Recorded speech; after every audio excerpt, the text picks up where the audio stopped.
না, মোদির তো 10 বছর ক্ষমতা থাকা হয়ে গেল।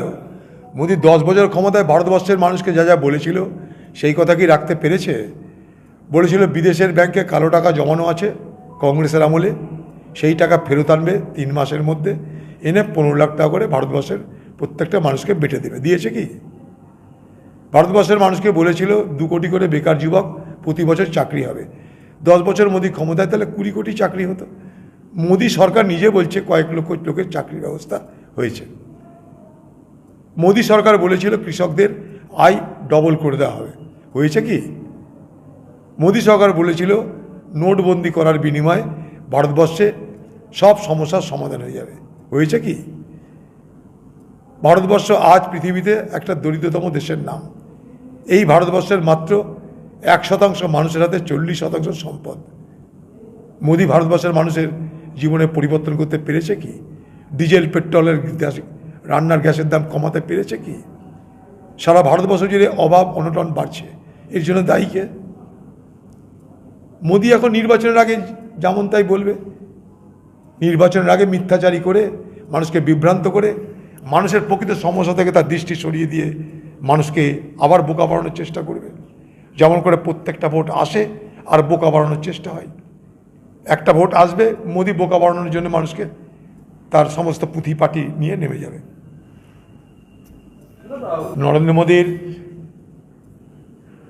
এটা একটা প্রধানমন্ত্রী হিসাবে এই ধরনের মিথ্যা ভাষণ কি করে তিনি দেন আমার জানা নাই। কংগ্রেস পার্টির যে ম্যানিফেস্টো, সেই ম্যানিফেস্টোতে আমরা সব বলে দিয়েছি কংগ্রেস পার্টি আগামী দিনে কি চাই, যুবকদের জন্য, শ্রমিকদের জন্য, মেয়েদের জন্য, দেশের জন্য, সব স্পষ্ট করে বলা আছে।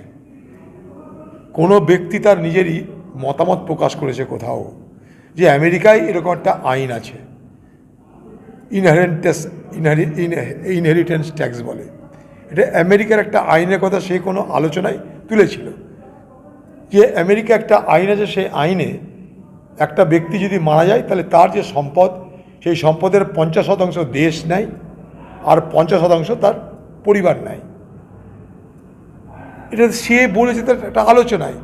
ঘটনাচক্রে সে লোকটা কংগ্রেসের একজন সমর্থক।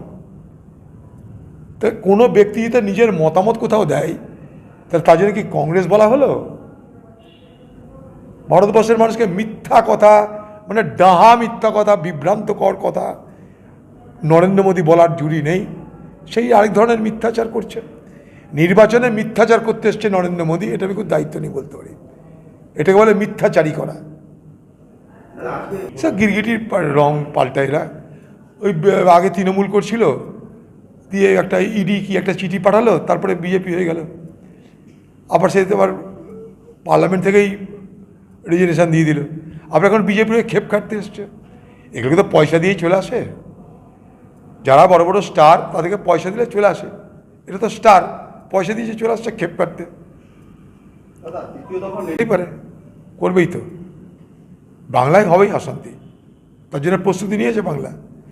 আর কেন্দ্রীয় বাহিনীকে সেটা ঠেকাতে হবে। এটাই তো নির্বাচন। বিচারক যা বলছে, যদি রাজ্য মানে ভালো, নাহলে রাজ্য উপর আদালতে যাবে। রাজ্য তো বঞ্চিতদের পক্ষে থাকে না, রাজ্য লুটেরাদের পক্ষে থাকে। রাজ্য প্রতারিত যারা তাদের পক্ষে থাকে না, রাজ্য যারা প্রতারক তাদের পক্ষে থাকে। প্রতারকদের সবথেকে বড় নেত্রীর নাম মমতা ব্যানার্জি।